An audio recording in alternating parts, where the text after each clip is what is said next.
나인성이라고 하는 것은 갈릴리 바닷가 가버나움이라고 하는 동네에서 남쪽으로 하룻길쯤 가면 약 40km 이상 하룻길쯤 가면 나오는 골짜기에 자리 잡은 그런 동네가 나인성입니다. 어느 날 오후 이 마을에 죽은 자의 관을 따라 쭉 이어진 장례 행렬 속에 울고 있는 한 여인이 있었습니다. 옛날에는 아름다운 여인이었지요. 마음에 드는 남자와 결혼을 했습니다. 그리고 얼마 후에 아들이 태어났습니다. 아마 인생이 있어서 가장 달콤한 시기였을 겁니다. 그리고 행복한 앞날만 있을 거라고 생각하며 부푼 꿈에 가득한 하루하루를 행복하게 보냈었습니다. 그러던 어느 날 느닷없이 남편이 세상을 떠났습니다. 행복했던 이 여인은 하루아침에 과부가 되었습니다. 당시에는 과부들에게 있어서의 삶은 엄청난 시련과 극심한 가난과 혹독한 고독이 기다리고 있는 그런 형편입니다. 얼마나 많은 눈물을 흘리면서도 한 가닥 희망은 이 여인에게 있었습니다. 바로 무럭무럭 자라는 아들이 있었기 때문입니다. 그런데 장성한 아들, 엄마에게는 이제는 가정에 기둥이 생겼구나 기대하고 살만한 기둥이라고 안도의 한숨과 함께 마음의 위로를 그 아들에게 받았을 것입니다. 하지만 어찌된 영문인지 그 아들이 세상을 떠난 것입니다. 이 여인은 남편을 잃고 모든 꿈이었던 아들마저 잃는 설상가상의 화를 당하고 말았습니다. 이제는 울 힘도 없는 그런 여인을 오늘 우리는 보고 있는 것입니다. 당시 죽은 자들의 장례는 당일에 치릅니다.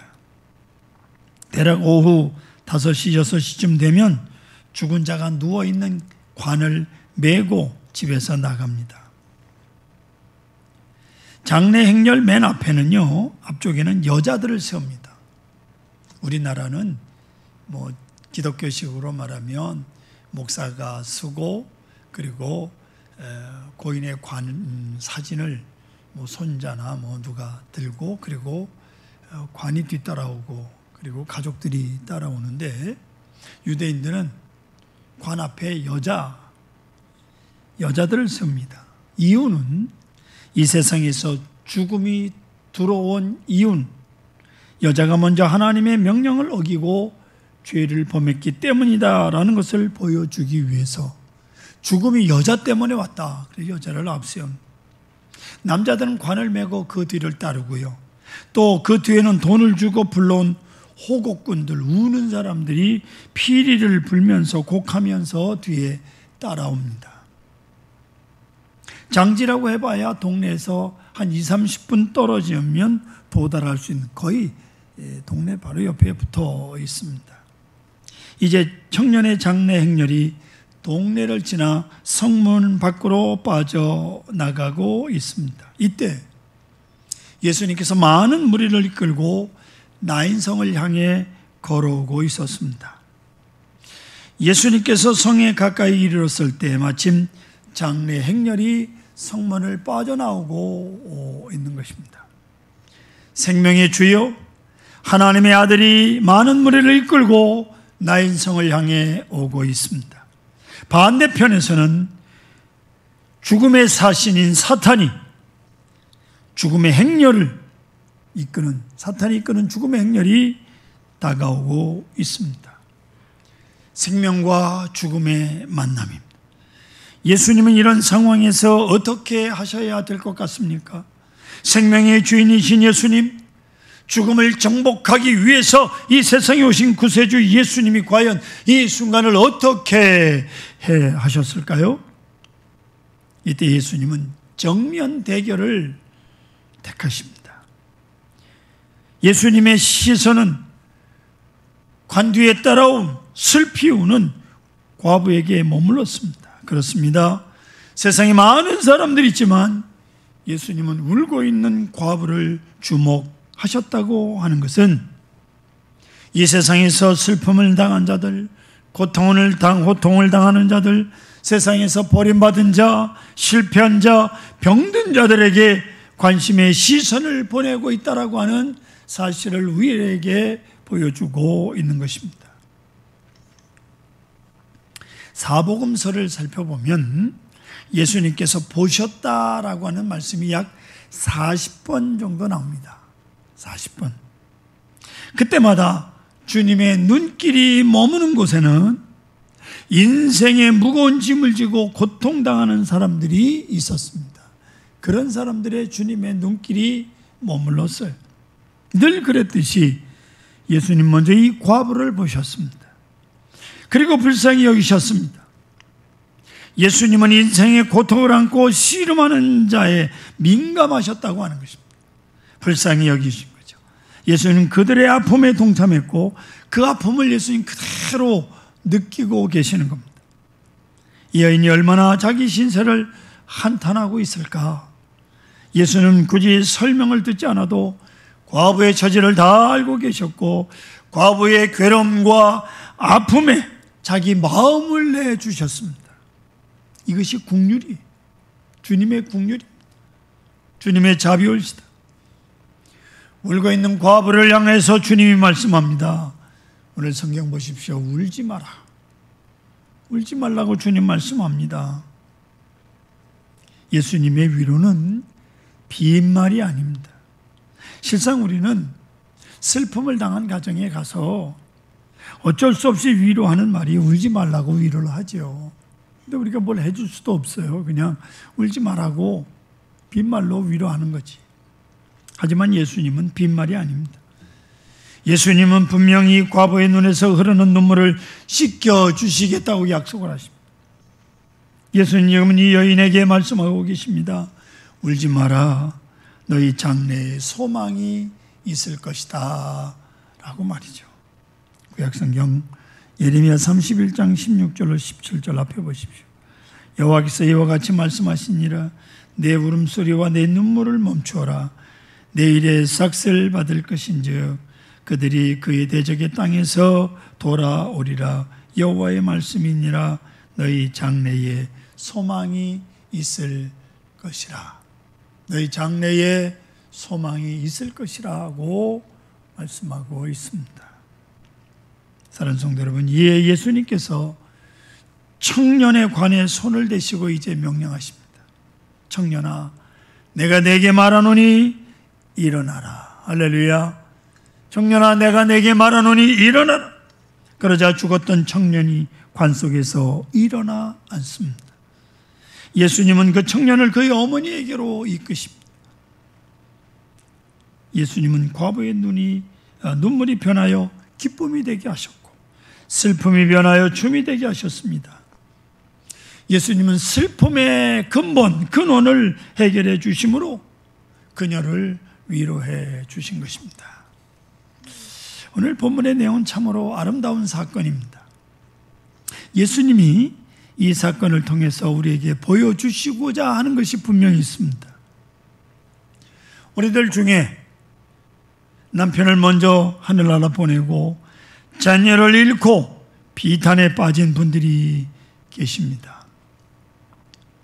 서로 그런 분이 계셔도 난성의 과부와 같은 일이 지금 우리에게 모두 동일하게 적용되는 것은 아닙니다. 하지만 예수님은 이 사건을 통해서 우리 각자에게 알려주시고자 하는 진리가 있습니다. 하나님은 성경의 어느 한 구절도 그냥 기록해 놓으신 것이 없습니다. 그렇다면 왜 예수님은 이런 기적을 일으키셨을까요? 근본적인 목적이 무엇일까요? 보세요. 예수님은 성문 앞에서 죽음의 사자들과 만났습니다. 생명의 주인이신 예수님, 죽음의 사자들 앞에서 생명의 능력을 보이셔야만 했습니다. 그냥 피해갈 수가 없었습니다. 온 세상 앞에서 예수 그리스도만이 죽음을 이기신 생명의 주시오, 하나님 되심을 선포하는 것이 이 사건의 주된 목적이올시다. 이는 예수님께서 온 세상을 향해서 나는 죽음을 이겼노라, 나는 생명의 주가 되느니라고 선하는 큰 사건이라 그 말씀입니다. 예수님은 청년아 내가 내게 명하노니 일어나라고 외치셨고 바로 그때 죽었던 자가 일어난 것입니다. 죽음의 사자인 사탄은 장래 행렬을 이끌고 나오며 의기양양했을 것입니다. 그러나 바로 그 자리에 생명의 주인이 되시는 예수님과 마주치게 되었습니다. 예수님은 관을 향하여 청년아 일어나라 선포했을 때 사탄은 아무 손도 쓸 수가 없었습니다. 청년을 붙들어 누일 수도 없고 죽음에 그대로 묶어둘 수도 없었습니다. 주님이 명령하시자 관석에 누워있는 청년은 죽음을 이기고 일어났습니다.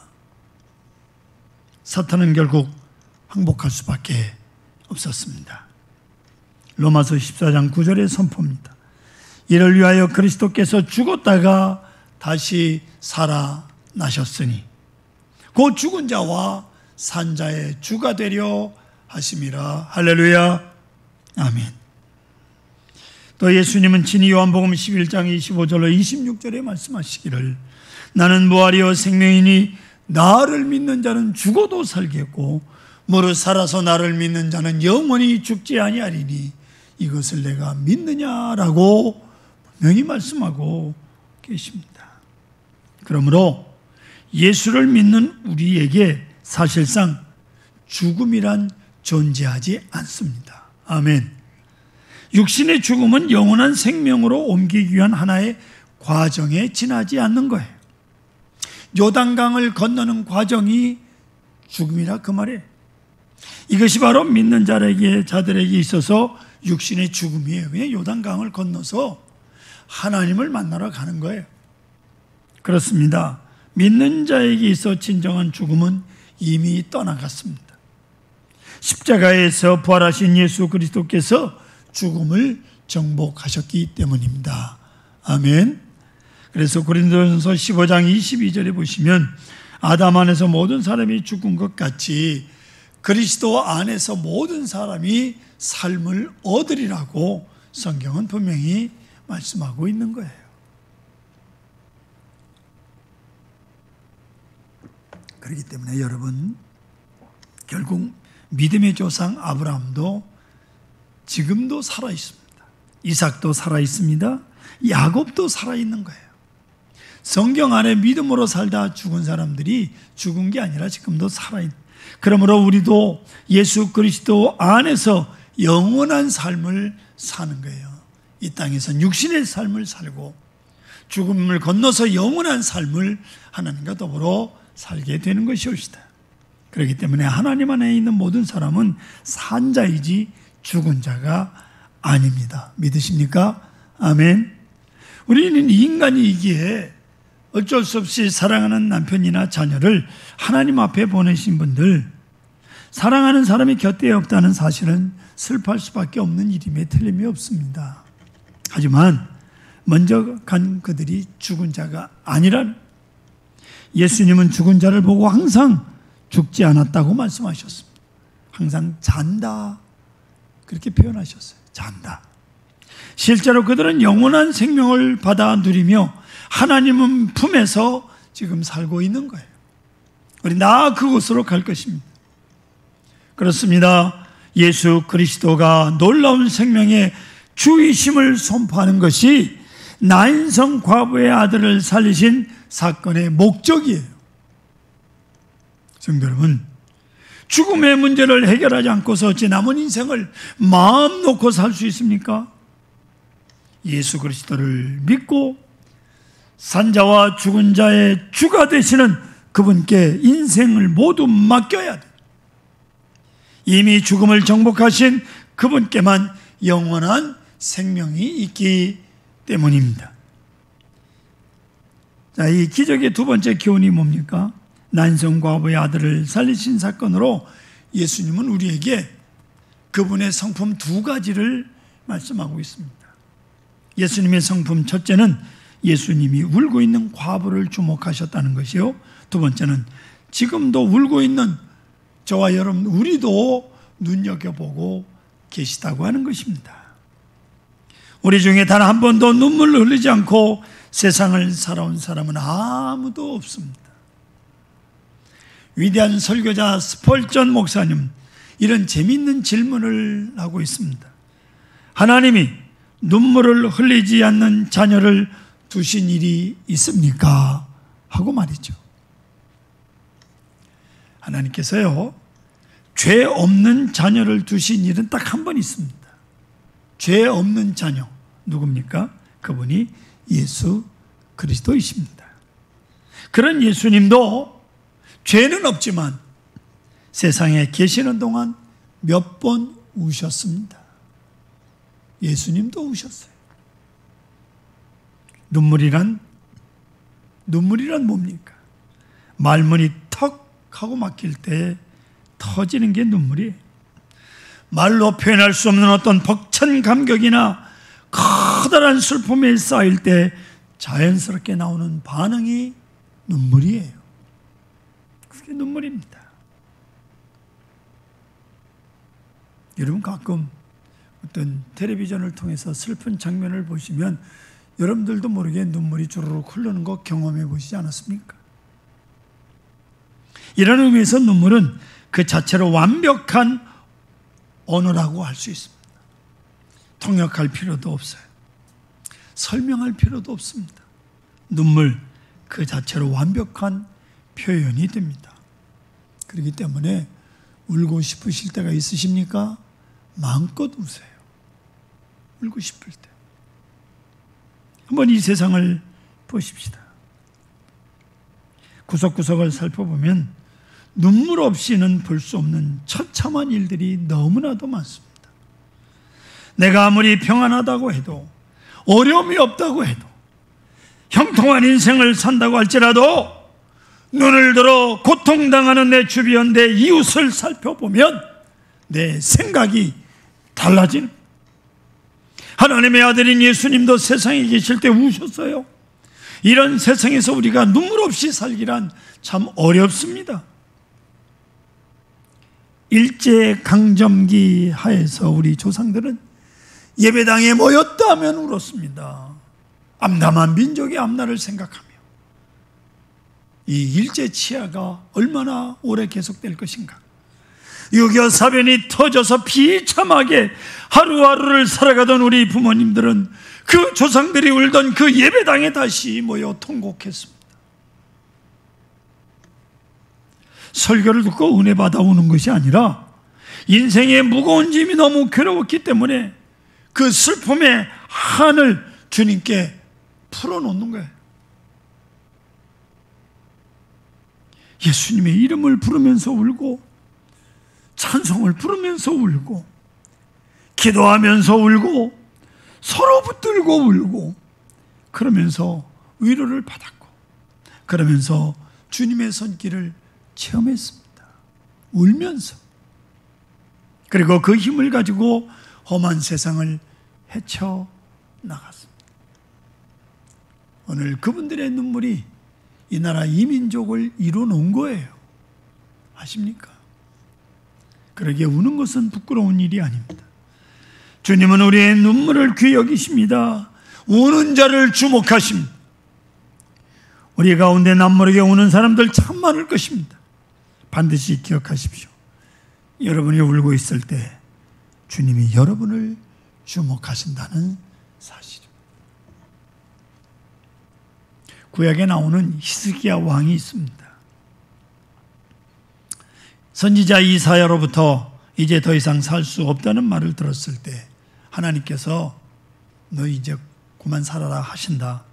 그 이야기를 듣고 히스기야는 벽을 바라보며 하나님께 대성통곡을 합니다.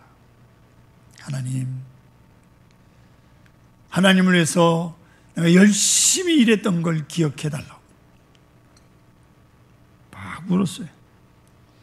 그러자 하나님께서 이사야를 통해서 이렇게 말씀합니다. 내가 내 기도를 들었고 내 눈물을 보았노라. 내 기도를 들었고 내 눈물을 보았노라. 이제 내 생명의 수완을 15년을 더하겠다.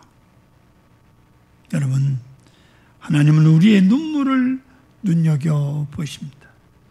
눈물은 큰 능력이 있습니다. 눈물의 기도는 하나님의 마음과 하나님의 보호자를 움직인다는 사실을 꼭 기억하시기를 바랍니다. 우리 주변에 있는 어려움에 처한 이웃들을 보면 마치 예수님이 비유로 말씀하신 상한 갈대와 꺼져가는 심지와 같다는 생각이 듭니다. 갈대하고 억새하고 여러분 잘 구별하실 수 있습니까?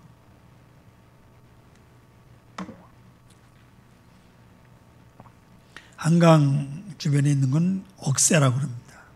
난지도 쓰레기 산 위에 있는 것도 억새라고 그래요. 갈대는 주로 냇가나 습지 같은 물 주변에 있습니다. 그리고 보통 키가 2, 3m, 억새보다 좀 높습니다. 그리고 그건 운치가 있고 아주 당당한 모습으로 갈대가 바람에 흔들립니다. 인생을 살아갈 때 한순간은 이런 갈대와 같이 우리의 모습이 화려할 때가 있지요. 승승장구할 때가 있습니다. 가정이 평안합니다. 모든 사람이 부러움을 삽니다. 당당한 갈대의 모습이 있다 그 말이죠. 그러나 어느새 그 갈대는 상에 있고 한순간에 꺾여져 버립니다. 꺼져가는 심지, 그것이 뭔지 요즘 젊은이들은 잘 모를 것입니다. 하지만 나이 드신 어른들께서는 심지가 무엇인지 잘 아실 것입니다. 기름이 떨어진 등잔불에 심지가 타기 시작하면 삭하면지고 그리고 점점 못쓰게 되고 죽기 일보 직전의 모습이요, 소망이 거의 없는 존재가 타고 있는 심지올시다. 바람이 조금만 불어도 다시 소망할 수 없는 나약한 모습이 꺼져가는 심지의 모습이에요. 상한 갈대와 같은 사람들, 꺼져가는 심지와 같은 사람들이 우리 주변에 정말 많이 있습니다. 지금도 이런 분들은 말할 수 없는 고통의 눈물을 흘리고 있을 것입니다. 여러분, 갈대가 상에서 꺾이면 사람들은 아무 생각 없이 그 갈대에 신경을 쓰지 않습니다. 무심코 꺾인 갈대를 그냥 밟고 지나갑니다. 아, 참 안 됐다, 그런 생각하지 않아요. 그냥 꺾여서 쓰러져 있으면 밟고 가는 거예요. 우리는 60대에 꺾일 수도 있고 50대에 꺾일 수도 있고 40대에 꺾일 수도 있고 아니면 30대라도 상한 갈대처럼 꺾일 수 있어요. 젊다고 큰 소리 치지 마세요. 아마 그 순간 세상이 얼마나 야박한 곳인가를 알게 될 것입니다. 꺾여봐야 알아요. 사람들은 꺾어버린 자들에게 쌀쌀하게 등을 돌립니다. 비정하게 그를 밟고 지나갑니다. 이것이 세상이에요. 그러나 예수님은 다릅니다. 주님은 상한 갈대를 꺾지 아니하시며 꺼져가는 심지를 끄지 아니하신다라고 말씀하시며 우리를 위로해 주셨습니다. 주님은 상한 갈대와 같은 우리를, 다 꺼져가는 심지와 같은 우리를 품에 안으시고 나지막한 목소리로 달래주십니다. 과연 예수님 우리를 위로하시고 우리의 눈물을 씻어 주실까요? 나인성 과부의 경우처럼 당장 관에서 죽은 아들을 살려주실까요? 모든 사람에게 그런 일이 동일하게 일어나는 것은 아닙니다. 하지만 아파하는 이들에게 동일하게 역사하는 주님의 방법이 있습니다. 이 세상에 사는 동안 고통당하는 우리를 위로하는 두 가지의 말씀. 하나는 히브리서 4장 16절 같이 읽어볼까요? 그러므로 우리는 긍휼하심을 받고 때를 따라 돕는 은혜를 얻기 위하여 은혜의 보좌 앞에 담대히 나아갈 것이니라. 할렐루야. 은혜의 보좌 앞에. 긍휼이 많으신 주님은 우리와 나의 필요에 대해서 어느 누구보다도 잘 알고 계시기 때문에 정확한 때에 도와주시기 위해서 늘 은혜를 준비하고 계십니다. 주님께 간구하면 때를 따라 채우시며 위로해 주시는 손길이 항상 우리 곁에 있다, 그 말이에요. 믿으십니까? 할렐루야. 믿으세요. 더 나아가서 우리의 문제가 어디 있는지 아시고 정확한 때 필요한 은혜를 허락해 주십니다. 주님의 손길이에요. 또 다른 하나는 로마서 8장 28절, 우리가 알거니와 하나님을 사랑하는 자 곧 그 뜻대로 부르심을 입은 자들에게는 모든 것이 합력하여 선을 이루느니라. 아멘. 모든 것이 합력하여 선을 이룬다라고 하는 말은요, 굉장히 큰 그림을 말합니다. 2000년의 역사, 아니 그 앞에 저 이스라엘 백성들이 애굽에서 탈출하던 BC 2500년 전, 이스라엘 백성들이 출애굽한 시간하고 지금까지 따지면 4500년이에요. 그 그림 4500년을 우리가 어떻게 알겠어요? 내일 일도 모르는데. 우리 중에 어떤 분이 큰 인생의 큰 풍랑을 만날 수 있습니다. 정신을 차릴 수 없는 풍랑입니다. 그래서 1년이 지나고 2년이 지난 3년이 지나도 문제는 해결되지 않습니다. 아무리 기도해도 하나님은 들어주시지 않습니다. 성도 여러분, 그렇다면 정말 주님이 위로하시지 않는 것일까요? 눈물을 씻어 주시지 않는 것일까요? 그렇지 않습니다. 지금 당장은 정신을 차릴 수도 없고 해답할 수도 없지만 모든 것이 합력하여 선을 이루시는 하나님은 큰 그림을 가지고 우리 인생을 바라보고 계십니다. 우리는 그것에 주목해야 돼요. 큰 그림. 이 큰 그림을 완성하기까지 시간이 많이 걸릴 수도 있습니다. 그러나 하나님께서 우리를 위하여 아름답고 선한 뜻과 큰 계획을 갖고 계심을 믿으셔야 합니다. 믿으라니까요. 아멘. 예. 사실 믿지 않는 사람들보다 믿는 사람들 중에 고생하는 사람들이 더 많습니다. 신앙이 좋음에도 불구하고 눈물 마를 날이 없는 인생을 사는 사람들 많습니다. 하지만 하나님께서는 우리에게 분명히 약속하셨습니다. 때를 따라 돕는 은혜를 주시든지 모든 것이 합력하여 선을 이루는 큰 계획 속의 한 부분이 되게 하시든지 아니면 두 가지 다 모두를 주신다고 분명히 약속하셨어요. 사랑하는 성도 여러분, 하나님은 절대로 우리의 눈물이 눈물로 끝나지 않게 하시는 분이 올시다. 인생이 비록 초라하고 보잘것없는 것처럼 느껴질지라도 예수님의 이름을 부르는 자, 주님을 의지하고 인생을 영위하는 자는 눈물이 눈물로 끝나지 않는다는 사실을 기억하십시오. 반드시 거기에는 열매가 있습니다. 주님의 눈길이 머무는 곳에는 실패가 없습니다. 주님이 주시는 영광스러운 내일이 있을 것입니다.